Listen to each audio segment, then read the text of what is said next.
அண்மைச் செய்தி. ஆட்சி அமைக்க விஜயை அழைக்காதது ஏன் என ஆளுநர் விளக்கம் அளித்துள்ளார். விஜயிடம் என்ன கேட்கப்பட்டது என்று ஆளுநர் அர்லேகர் விளக்கம் ஒன்றை அளித்துள்ளார். விஜய் பெரும்பான்மையை மட்டுமே நிரூபிக்க வேண்டும், யார் யார் ஆதரவு தருகிறார்கள் என்பதை விஜய் தெரிவிக்க வேண்டும் எனவும், விஜய் ஆதரவு கடிதங்களை மட்டுமே தரலாம், 118 பேரையும் விஜய் அழைத்து வர வேண்டியது இல்லை என ஆளுநர் தெரிவித்துள்ளார். அண்மைச் செய்தியாக பார்த்து வருகிறோம். விஜய் தவிர வேறு எந்த கட்சியும் ஆட்சி அமைக்க முன் வரலாம் எனவும், அதிமுக திமுக என எந்த கட்சியும் இணைந்து ஆட்சி அமைக்கலாம் என ஆளுநர் தரப்பில் விளக்கம் அளித்துள்ளார். பெரும்பான்மை இல்லாத கட்சிக்கு எப்படி அனுமதி அளிக்க முடியும் எனவும் ஆளுநர் அர்லேகர் தரப்பில் தகவல் வெளியாகியுள்ளது. இதுகுறித்த கூடுதல் விவரங்களை எமது செய்தியாளர் சரவணன் வழங்க கேட்கலாம். வணக்கம் சரவணன், விவரங்கள். கடந்த 4ஆம் தேதி தமிழக சட்டமன்ற தேர்தலுக்கான வாக்கு எண்ணிக்கை நடந்து அதில் யாருக்குமே ஒரு பெரும்பான்மை, அதாவது அறுதி பெரும்பான்மை கிடைக்கப்பெறாத ஒரு நிலை ஏற்பட்டது. என்ற போதும் ஒரு தனி பெரும் கட்சியாக தாவேகா 108 இடங்களை பிடித்தது.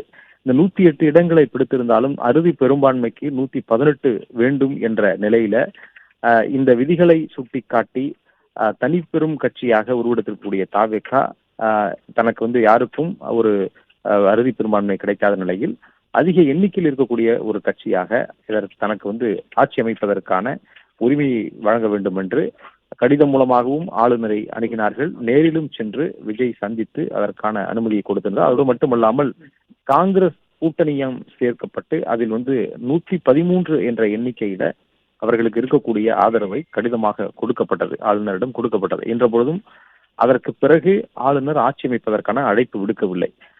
அதற்கு பல்வேறு காரணங்கள் வெவ்வேறு தளங்கள்ல அவர் சொல்லி வந்த பொழுதும் அறிக்கையாகவும் கொடுத்திருக்கிறார். தற்பொழுது ஆங்கில தொலைக்காட்சி ஒன்றுக்கு அவர் ஒரு பெரிய விளக்கமாக அவற்றை கொடுத்திருக்கிறார். விஜயை ஆட்சி அமைக்க அழைக்காதது ஏன் என்பது தொடர்பான அந்த விளக்கம் அதிலே இருக்கிறது.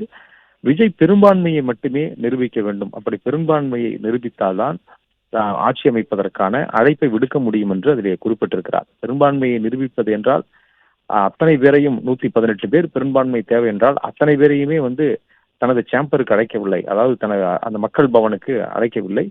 118 பேர் ஆதரவு இருக்கிறது என்பதற்கான ஆவணங்களை கொடுத்தால், அந்த கடிதத்தை கொடுத்தால் போதுமானது என்று அவர் கூறுகிறார். யார் யார் ஆதரவு தருகிறார்கள் என்பதை விஜய் தெரிவிக்க வேண்டும், அந்த கடிதத்திலே தெரிவித்தாலே போதுமானது என்று ஆளுநர் அதிலே விளக்கம் கொடுத்திருக்கிறார்.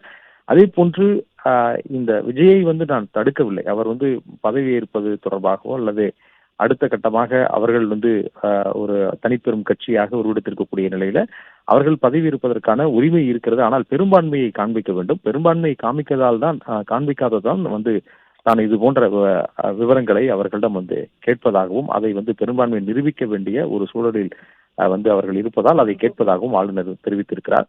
இந்த ஆதரவு கடிதங்களை மட்டுமே கொடுக்கலாம் என்று ஆளுநர் விளக்கம் அளித்திருக்கிறார். 118 பேரை விஜய் அழைத்து வர வேண்டியதில்லை என்றும் அதிலே அவர் குறிப்பிடுகிறார். அந்த ஆங்கில தொலைக்காட்சி அந்த கொடுக்கப்பட்ட அந்த பேட்டியிலே அவர் குறிப்பிட்டிருக்கிறார். அதே போன்று விஜய் தவிர வேற எந்த கட்சியும் ஆட்சி அமைப்பதற்கு முன்வரலாம் என்றும் அந்த பேட்டியிலே அவர் குறிப்பிடுகிறார். அதிமுகவோ அல்லது திமுகவோ என எந்த கட்சியாகவும் இணைந்து அவர்கள் ஆட்சி அமைப்பதற்கான சூழல் இருக்கிறது. அப்பொழுது அவருடைய கேள்வி முன்வைக்கப்பட்டது, அதிமுகவும் திமுகவும் இணைந்து ஒரு தனிப்பெரும்பான்மையை காண்பித்தால் ஆட்சி அமைப்பதற்கான அனுமதி வழங்கப்படுமா அல்லது அவர்களுக்கு ஆட்சி அமைக்க அழைப்பு விடுக்கப்படுமா என்று கேட்கும் பொழுது அதிமுக திமுக என இணைந்து ஆட்சி அமைக்கலாம், அதற்கான சாத்தியமும் இருக்கிறது என்று ஆளுநர் அவற்றிலே குறிப்பிட்டார்.